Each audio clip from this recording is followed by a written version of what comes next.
There is a story of a man who lived in absolute darkness for 4 years, not by accident, not by circumstance, but by choice. When he finally stepped back into the light, those who saw him gasped, not at his appearance, but at his eyes. They had changed, not in color, not in shape, but in something deeper, something unsettlingly profound. What happens when you sever yourself from light for so long that your very biology begins to rewrite itself? Imagine a world where the boundaries between perception and reality blur, where the mind, starved of external stimuli, turns inward and begins to devour itself.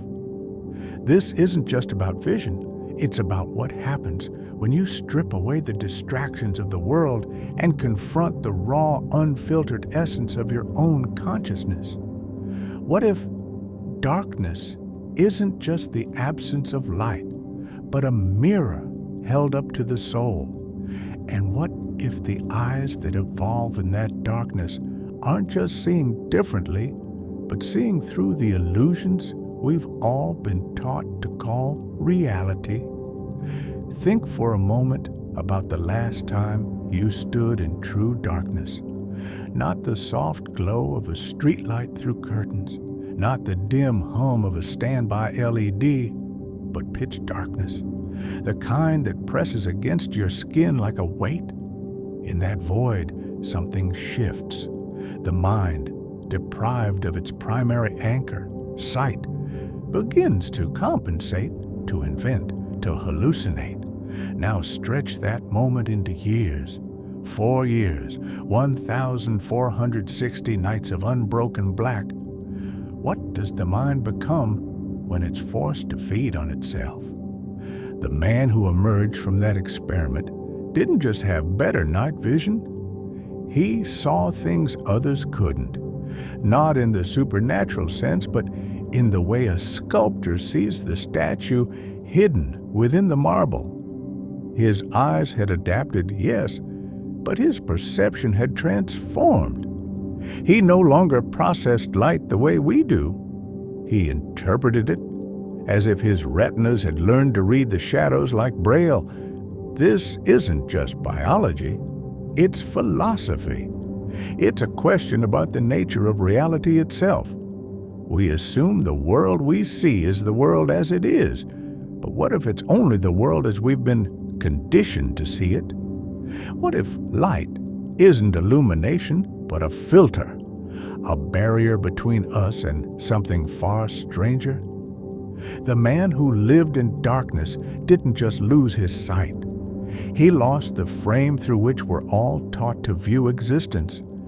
And in its absence, his mind built a new one that revealed whispers of motion in stillness, patterns in chaos, meaning in the meaningless. Was he seeing more, or were the rest of us seeing less?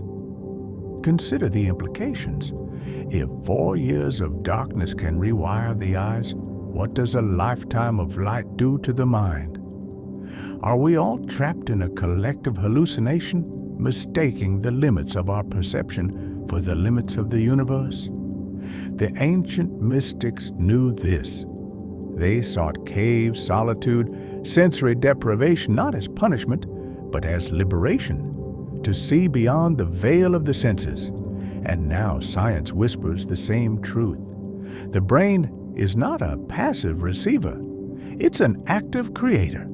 It constructs reality from fragments, and when those fragments are withheld, it doesn't shut down. It reinvents. So ask yourself, what else are we missing? What else could we perceive if we dared to step outside the light? And here's the most unsettling thought of all. What if the man's eyes didn't evolve despite the darkness, but because of it? What if darkness isn't empty but full, a canvas for the mind to paint upon, a silence so deep it becomes a symphony? We fear the dark because we fear what we might find there. Not monsters, not ghosts, but the uncharted territories of our own consciousness, the parts of ourselves we've buried under the noise of the world. The man who lived in darkness didn't just adapt, he awakened.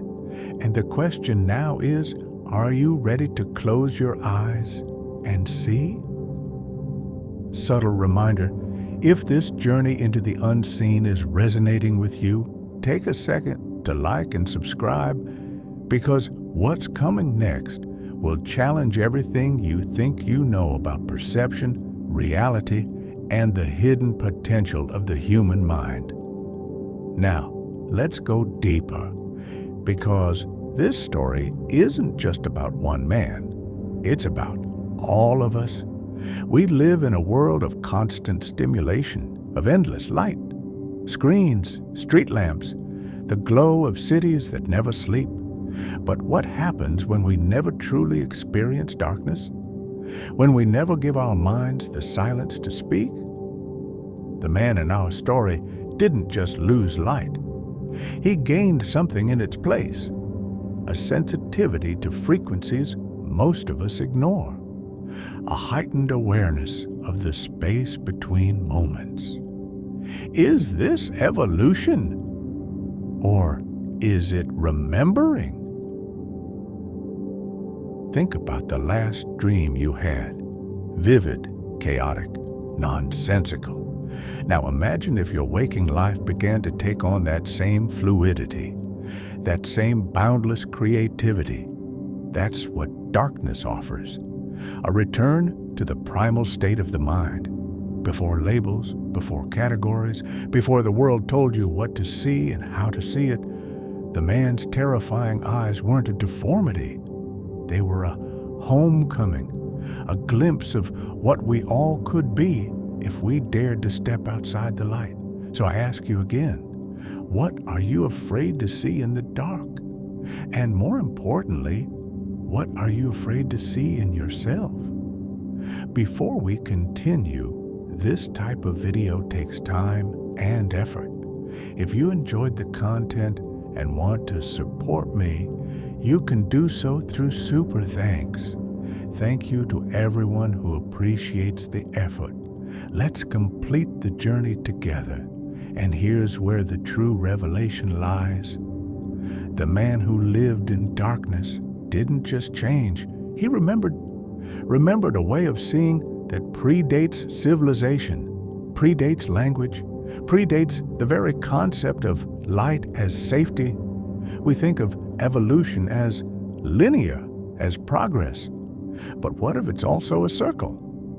What if the further we go into the unknown, the closer we come to something ancient, something primal, something we were never meant to forget? His eyes didn't evolve. They unfolded like a flower turning toward a sun it had never seen but always knew was there. Think of the deepest ocean trenches where creatures thrive in eternal blackness. They have no eyes, or if they do, they're milky, ghostly, attuned to currents we can't feel, to pressures we can't fathom. Are they blind? Or are they perceiving dimensions of reality we've lost the capacity to sense? The man in darkness became something like them, not less human, but more. A human unshackled from the tyranny of the visible. His terrifying eyes were not a deformity, but a homecoming, a return to a state of being we've all been exiled from by the constant glare of modern life. So let me ask you this. What have you lost in the light? What instincts have you buried under the glow of screens, under the noise of cities, under the weight of a world that never lets you truly see? The darkness is not empty. It is full of echoes, of whispers, of the parts of yourself you've been taught to ignore. The man who stepped back into the light after 4 years didn't just bring his new eyes with him. He brought a question that hangs in the air like a challenge. What are you all missing? And now, the most unsettling thought of all. What if we're all living in a kind of darkness? Not the absence of light, but the absence of true perception. What if the world we see is just the surface, just the skin of something vast and unseen? The man's eyes evolved because he had no choice. But what's our excuse? We cling to our illusions of sight, never questioning whether we're really seeing or just looking, never asking what might be watching back from the shadows we're too afraid to enter. Like and subscribe if you're ready to go deeper, because what comes next will blur the line between sight and vision, between the eyes and the mind. Now let's take this further, because this isn't just about darkness, it's about silence. The silence that comes when all external input fades. The silence that forces the mind to turn inward and confront what it's been running from. The man in darkness didn't just develop new eyes. He developed a new self. A self that wasn't defined by the world's noise, by its distractions, by its relentless demand that we look without ever seeing. In that silence, he heard something most of us spend our entire lives drowning out, the voice of the unconscious, the murmurs of the shadow self, the parts of us that don't fit into the neat categories of the illuminated world. Carl Jung called it the shadow. The Buddhists call it the void. The mystics call it the face of God.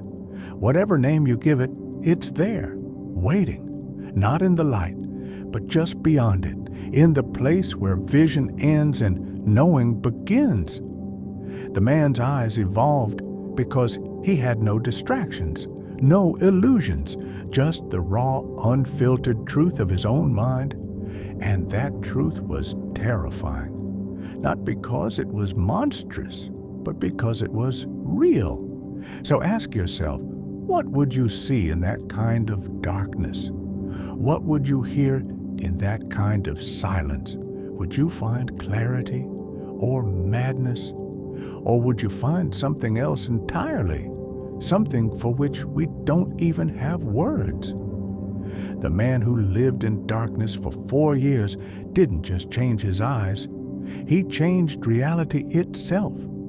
Because once you've seen what he's seen, the world can never look the same again.